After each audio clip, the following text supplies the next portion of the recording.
오늘 이 새벽에 하나님께서 저희에게 주시는 말씀은 마태복음 10장 34절부터 42절까지의 말씀입니다. 마태복음 10장 34절부터 42절까지의 말씀 제가 받들어 봉독하겠습니다. 내가 세상에 화평을 주러 온 줄로 생각하지 말라. 화평이 아니요 검을 주러 왔노라. 내가 온 것은 사람이 그 아버지와 딸이 어머니와 며느리가 시어머니와 불화하게 하려 함이니 사람의 원수가 자기 집안 식구리라. 아버지나 어머니를 나보다 더 사랑하는 자는 내게 합당하지 아니하고 아들이나 딸을 나보다 더 사랑하는 자도 내게 합당하지 아니하며 또 자기 십자가를 지고 나를 따르지 않는 자도 내게 합당하지 아니하니라. 자기 목숨을 얻는 자는 잃을 것이요 나를 위하여 자기 목숨을 잃는 자는 얻으리라. 너희를 영접하는 자는 나를 영접하는 것이요 나를 영접하는 자는 나를 보내신 이를 영접하는 것이니라. 선지자의 이름으로 선지자를 영접하는 자는 선지자의 상을 받을 것이요 의인의 이름으로 의인을 영접하는 자는 의인의 상을 받을 것이요 또 누구든지 제자의 이름으로 이 작은 자 중 하나에게 냉수 한 그릇이라도 주는 자는 내가 진실로 너희에게 이르노니 그 사람이 결단코 상을 잃지 아니하리라 하시니라. 아멘.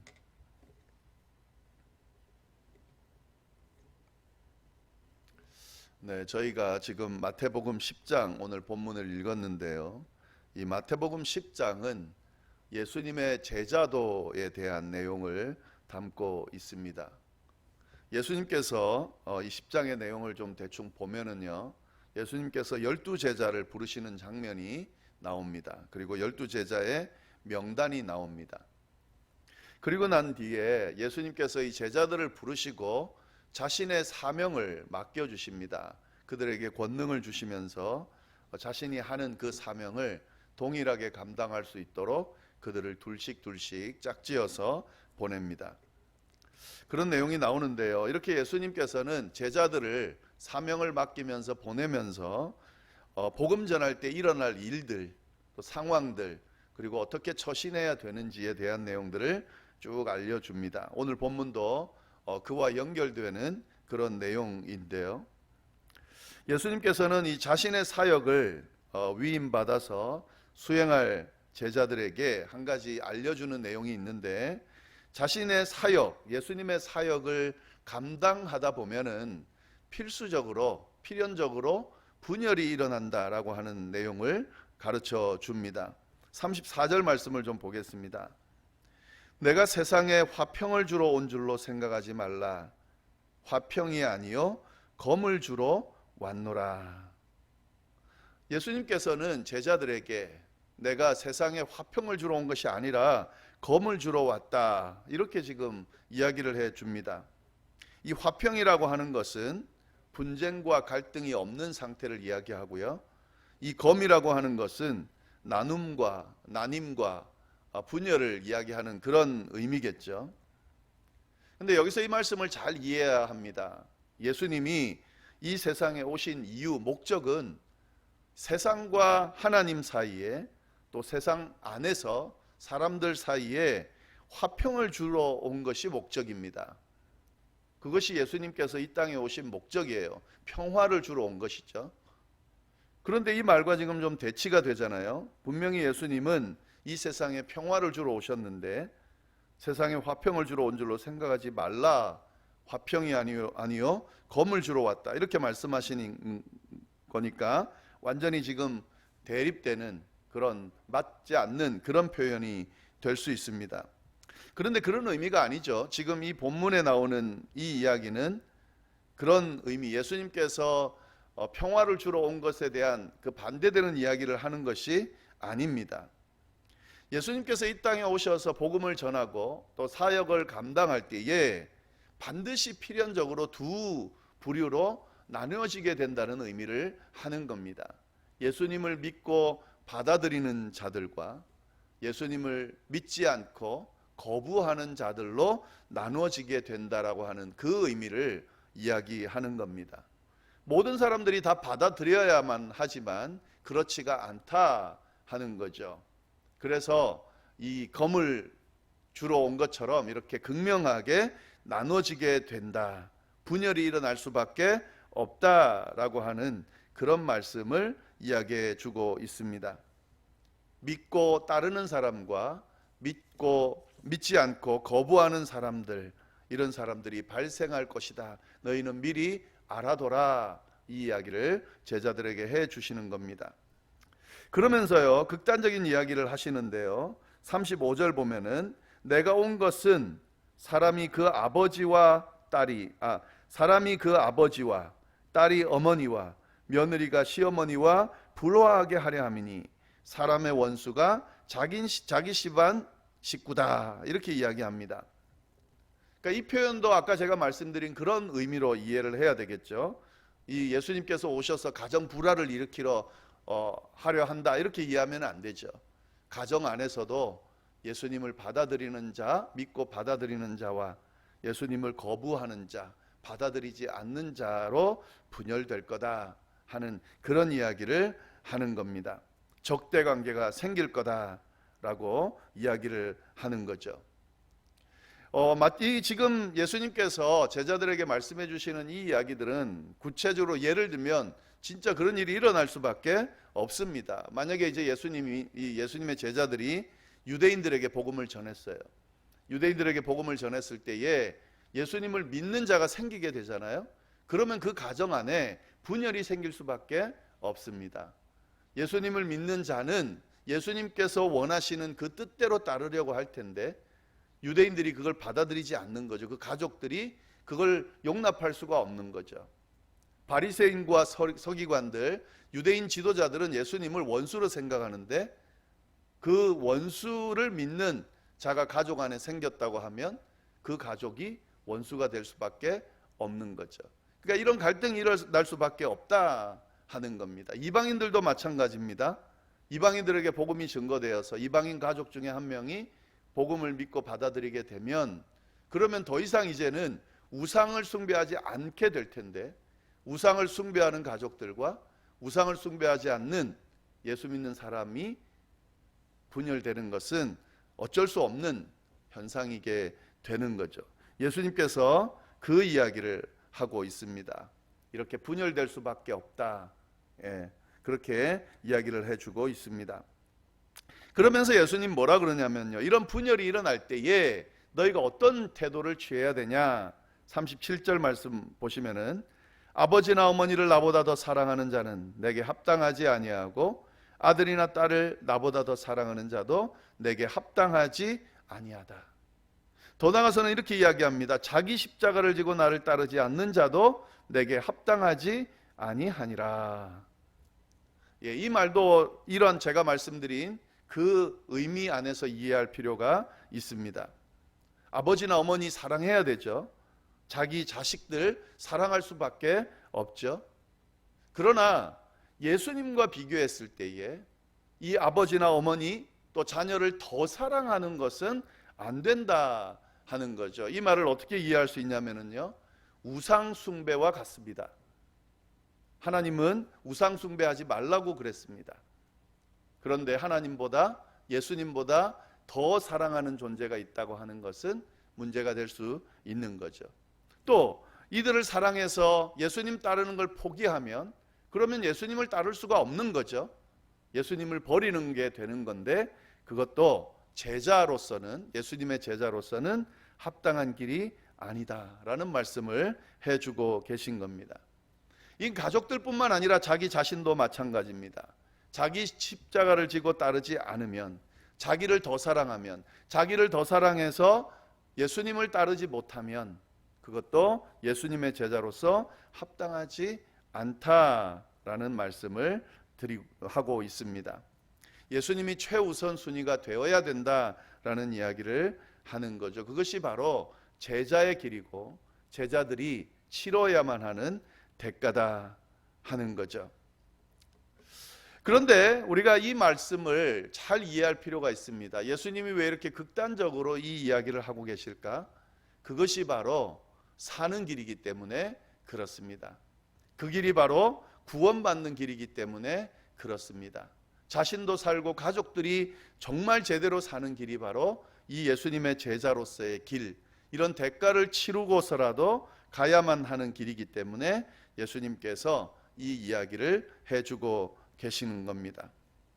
제자들은 이런 길을 가야 되죠. 대가가 분명히 있을 겁니다. 또 핍박도 있을 거고 분열도 일어날 겁니다. 그럼에도 불구하고 가야 되는 그 길, 구원의 길, 생명의 길, 영생의 길, 모든 가족이 다 사는 길, 그 길이 바로 예수님을 따르는 제자의 길이다 하는 사실을 오늘 본문이 잘 이야기해 주고 있습니다.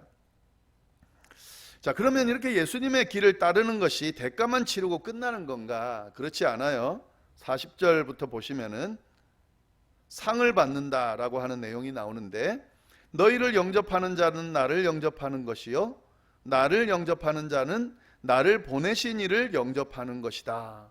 이것이 예수님의 제자들이 받게 되는 그런 상입니다. 예수님의 제자들, 이 제자들은 어느 정도의 위치냐면요, 결국 보내신 예수님과 똑같다는 거예요. 그리고 예수님을 보내신 하나님과 똑같은 자들이다 하는 거죠. 이런 평가를 받는다는 거죠. 이런 영광스러운 길을 가게 되는 거다 하는 거죠. 예수님의 제자로서의 길을 걸어가는 것, 예수님의 제자의 길을 살아가는 것은 바로 이런 평가를 받는 겁니다. 예수님 대신인 거죠. 예수님을 보내신 하나님 대신인 거죠.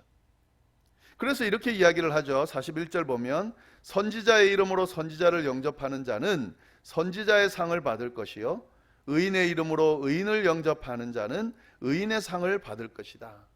그런 위치이기 때문에 이 제자들을 영접하는 자는 그에 맞는 상을 받게 된다. 결국 예수님을 영접하는 거고 하나님을 영접하는 것이기 때문에 이런 상을 받게 된다라고 이야기하는 거죠. 제자들의 입장에서는 영광스러운 길이죠. 예수님을 대신하는 길, 하나님을 대신하는 길이기 때문에 영광스러운 길입니다. 또 이 예수님의 제자들을 맞아들이는 사람들은 그들을 맞아들임으로 인해서 그에 따른 또 상을 받게 된다 하는 겁니다. 42절 말씀 보시면은요, 또 누구든지 제자의 이름으로 이 작은 자 중 하나에게 냉수 한 그릇이라도 주는 자는 내가 진실로 너희에게 이르노니 그 사람이 결단코 상을 잃지 아니하리라. 누구든지 예수님의 제자라는 이유로 냉수 한 그릇이라도 주면 그로 인해서 결단코 상을 잃지 아니할 것이다 하는 거죠. 예수님의 제자의 길을 간다는 것은 이런 의미가 있습니다. 그 제자의 길을 가는 자를 대접한다고 하는 것은 이런 의미가 있다는 사실을 우리가 좀 잘 기억할 필요가 있습니다.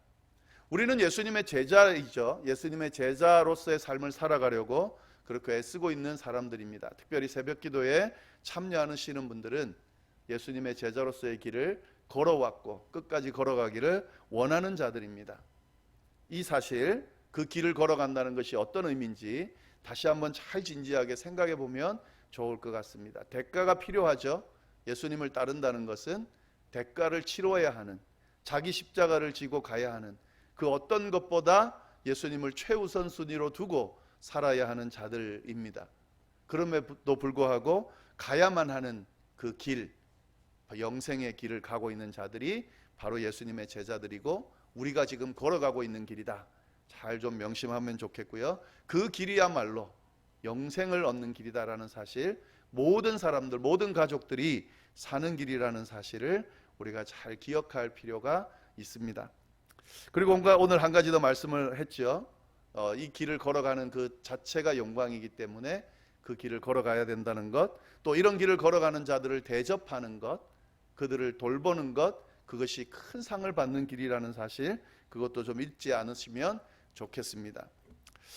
성도님들 중에서요, 목회자로서 정말 성의껏 저를 대하는 분들이 많이 계십니다. 저는 그분들이 저가 좋아서, 또 제가 그만큼 받을 만한 가치가 있어서 그렇게 대접한다고 생각하지 않아요. 하나님을 생각하는 마음으로 또 하나님이 세우신 주님의 종이라는 그 의미를 생각하기 때문에 저를 그렇게 성의껏 대하신다 이렇게 생각합니다. 하나님께서 분명히 이야기하셨습니다. 그 마음을 하나님이 받으신다라는 사실, 그 하나님이 분명히 이야기하시고 계신다는 걸 꼭 기억하면 좋겠습니다. 저뿐만 아니라 선교사들, 또 주님의 복음을 전하는 자들, 이런 자들을 정말 성의껏 잘 대할 필요가 있습니다. 그들 때문이 아니라요, 그들을 보내신 하나님 생각하면서 그들을 잘 대할 필요가 있습니다.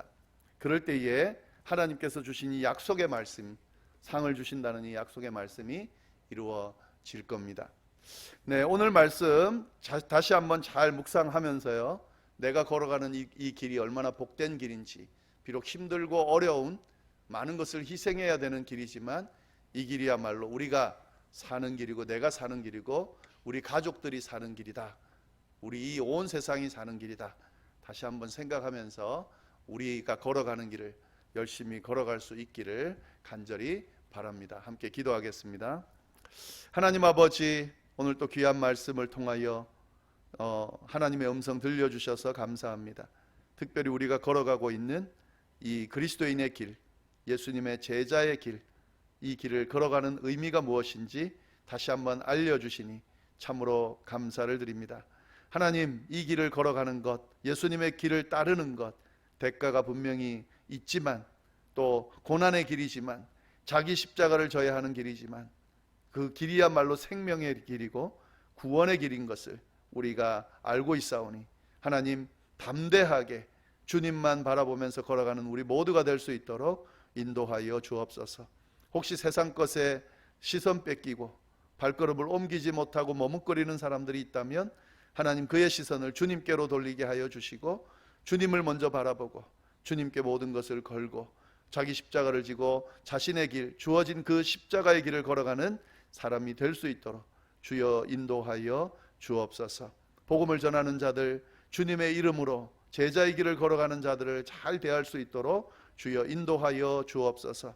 목회자뿐만 아니라 선교사들, 또 우리의 그 길을 걸어가고 있는 우리 성도들, 형제들, 우리 교회 안에 있는 교인들 모두를 잘 대하는, 주님의 이름으로 잘 대하는 그런 우리가 될 수 있도록 주여 역사하여 주옵소서. 함께하여 주시기를 간절히 바라고 살아계신 예수님의 이름으로 기도드립니다. 아멘.